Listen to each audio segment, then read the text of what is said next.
Hello বন্ধুরা, তোমরা কেমন আছো? আশা করি ভালোই আছো। অনেকদিন পর তোমাদের সঙ্গে নিয়ে চলে এসেছি মিনি ব্লগ। বলো তো আমরা কোথায় যাচ্ছি? গেস করো। আমরা এখন অনেক দূরে যাচ্ছি।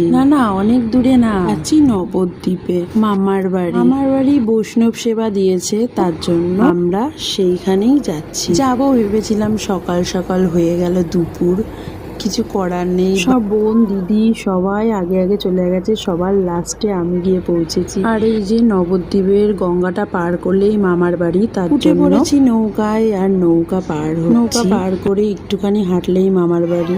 তোমাদের সঙ্গে দর্শন করিয়ে দিলাম। নবদ্বীপের সমাজ বাড়ির দাদা মশাই, ইনি হচ্ছেন মামার গুরুদেব। তোমরা সবাই দর্শন করে নাও।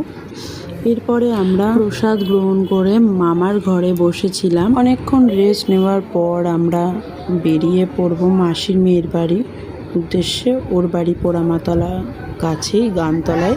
নবদ্বীপে আসলে সবার বাড়ি না গেলে সবার মন খারাপ করে, বিশেষ করে আমার মাসির মেয়ে বেশি রাগ করে।